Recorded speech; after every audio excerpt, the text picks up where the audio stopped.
India market invest mindset আপনাদের স্বাগত। যা চ্যানেল নতুন এসেছেন তাদের কোলো প্লিজ চ্যানেলটাকে সাবস্ক্রাইব করবেন, লাইক করবেন, বেল আইকনটা প্রেস করবেন, তার সাথে অল বাটনটা প্রেস করবেন, নোটিফিকেশন সঙ্গে সঙ্গে আপনাদের কাছে গিয়ে পৌঁছাবে। নিফটি 50 দেখুন স্যার, নিফটি 50কে দেখলে দেখাবে আজকের দিনে প্রায় 0.5% কাছাকাছি কিন্তু একটা ডাউন সাইড মুভমেন্ট দেখিয়েছে। তো এই মুভমেন্টটা দেখানোর পিছনে কারণ কি? ওয়ার্ল্ড মার্কেটে তেমন কোনো খারাপ নিউজ নেই। দেখুন স্যার, ডাউকে দেখলে দেখা যাবে প্রিভিয়াস ক্লোজিং দিয়েছে যেটা, সেটা ফ্ল্যাট টাইপ দিয়েছে। ন্যাসড্যাক কিছুটা নিচে এসছে, ঠিক আছে, কিন্তু যদি আমরা ইউরোপের মার্কেটকে দেখলে দেখা যাবে, দেখুন ইউরোপের মার্কেট কালকে কিন্তু পজিটিভ ক্লোজ দিয়েছে, আজকে ইউরোপের মার্কেট বন্ধ। তো স্যার ওয়ার্ল্ডে কিন্তু কোনো একটা খারাপ নিউজ পাওয়া যাচ্ছে না, তো আমাদের মার্কেট কেন পড়লো? তো আমরা যদি রুপিকে দেখলে দেখা যাবে, দেখুন রুপি ঠিকঠাক আছে। কারণ বলছি কি, কারণ এই জায়গাটা কিন্তু রুপি অলরেডি আগে এসেছিল দুদিন আগে, তো সেই জায়গায় দাঁড়িয়ে 86.60 এটা কিন্তু এসছিল আগে। তো সেই জায়গায় রুপি থেকে খুব একটা খারাপ নিউজ সেরকম কিছু পাওয়া যাচ্ছে না যে রুপি 87-তে চলে গেছে, আরও উইক হয়েছে। যদিও বা কামব্যাক করেনি, কিন্তু এক জায়গায় স্টেবল রয়েছে বলতে পারেন। ক্রুড অয়েলকে দেখলে দেখাবে ক্রুড অয়েল একটু বেড়েছে, যেখানে ক্রুড অয়েল 79-এ চলে এসেছিলো, সেখান থেকে কিন্তু আবার 81-তে গেছে ক্রুড অয়েল। তো এটা একটা কারণ হতে পারে। তার পাশাপাশি সবচেয়ে বড় কারণ যেটা, সেটা হচ্ছে নিফটি আইটি বা আইটি ইন্ডেক্স।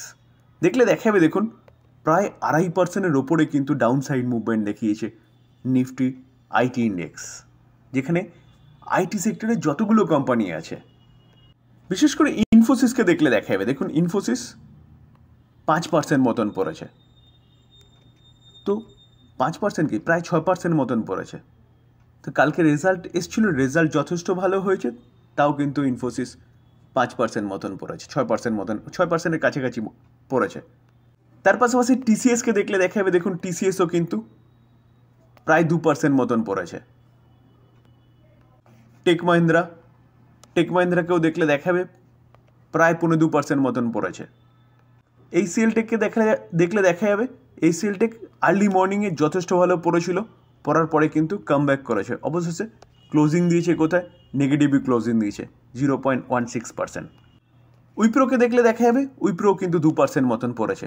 তো আইটি সেক্টরের প্রতি কটা কোম্পানি কিন্তু আজকে ডাউনে ক্লোজ দিয়েছে। তো এটা একটা বড় কারণ বলতে পারেন।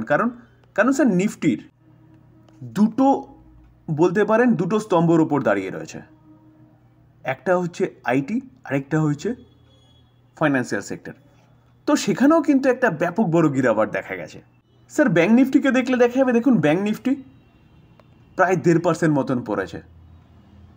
তো এই দুটো স্তম্ভর মধ্যে দুটো স্তম্ভই কিন্তু নেগেটিভ, তো স্বাভাবিকভাবে নিফটি তো নেগেটিভ যাবেই। তো ব্যাঙ্ক নিফটির মধ্যে লিডিং ভূমিকা কে পালন করেছে? Axis bank.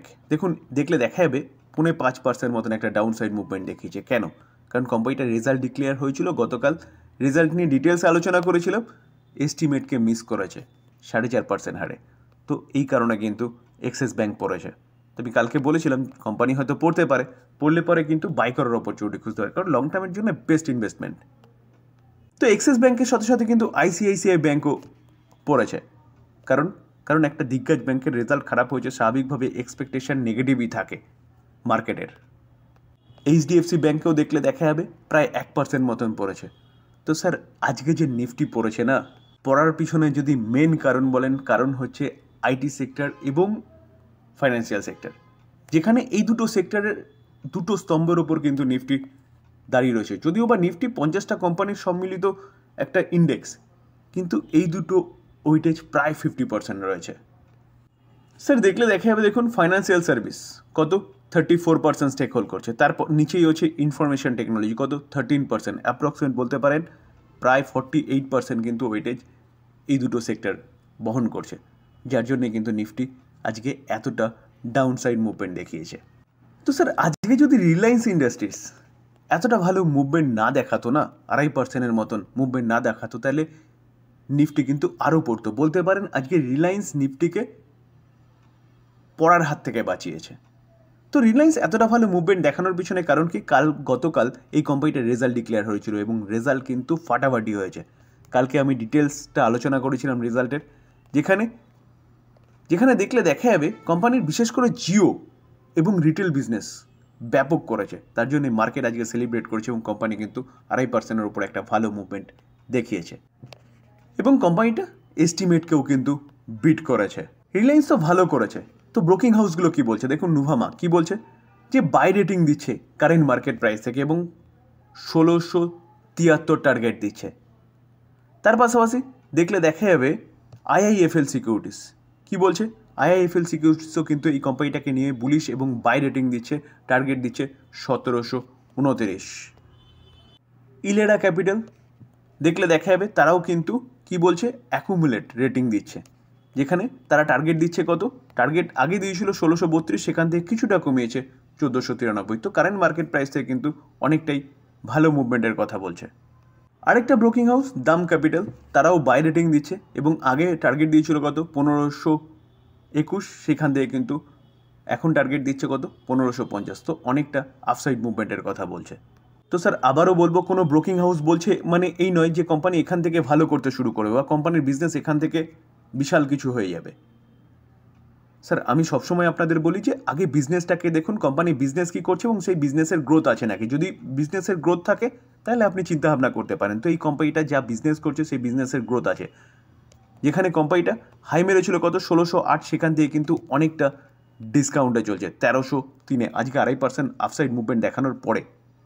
তো এই জায়গায় দাঁড়িয়ে কিন্তু এই কোম্পানি নিয়ে আপনি চিন্তাভাবনা করতে পারেন, যেখানে কোম্পানি কিন্তু ফিউচারে ভালো করতে পারে, জিও আর রিটেল বিশেষ করে।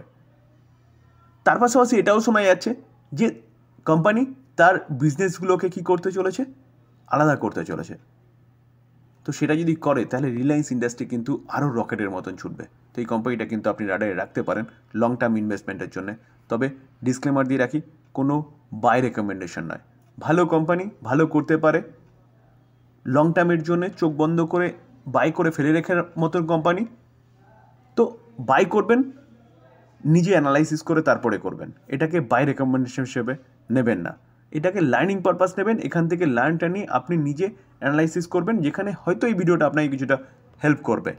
আমরা যদি কোম্পানির শেয়ার হোল্ডিং প্যাটার্ন দেখি, দেখুন অক্টোবর 2024 প্রোমোটার 50%-এর ওপরে স্টেক হোল্ড করছে। প্রোমোটারকে obviously Mukesh Ambani. Foreign institution investor দেখলে দেখা যাবে 20.2% এবং ডোমেস্টিক ইনস্টিটিউশন ইনভেস্টার 18.4%।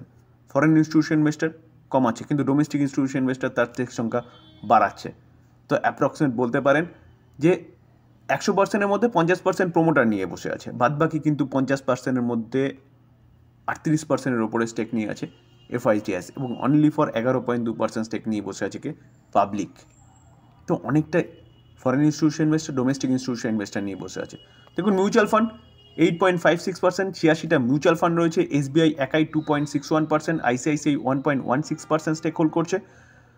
তার পাশাপাশি ফরেন ইনস্টিটিউশন ইনভেস্টার 19.33%, 1588টা ফরেন ইনস্টিটিউশন ইনভেস্টার আছে। Government of Singapore 1.16% stake hold করে রয়েছে। তার পাশাপাশি দেখলে দেখাবে, দেখুন ইন্স্যুরেন্স কোম্পানি 8.56% স্টেক হোল্ড করছে। 42টা ইন্স্যুরেন্স কোম্পানি রয়েছে। এলআইসি একাই 6.42% স্টেক হোল্ড করছে। তো কেন এতটা স্টেক হোল্ড করছে ইনস্টিটিউশন ইনভেস্টার?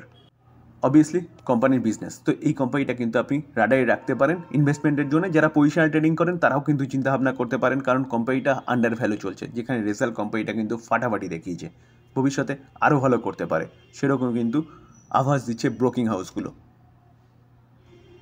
তো এই ছিল আলোচনা। যদি আলোচনা ভালো লাগে, যা চ্যানেল নতুন এসেছেন তাদেরগুলো প্লিজ চ্যানেলটাকে সাবস্ক্রাইব করবেন, লাইক করবেন, বেল আইকনটা প্রেস করবেন, তার সাথে অল বাটনটা প্রেস করবেন, নোটিফিকেশন সঙ্গে সঙ্গে আপনাদের কাছে গিয়ে পৌঁছাবে। থ্যাংক ইউ, ভালো থাকবেন।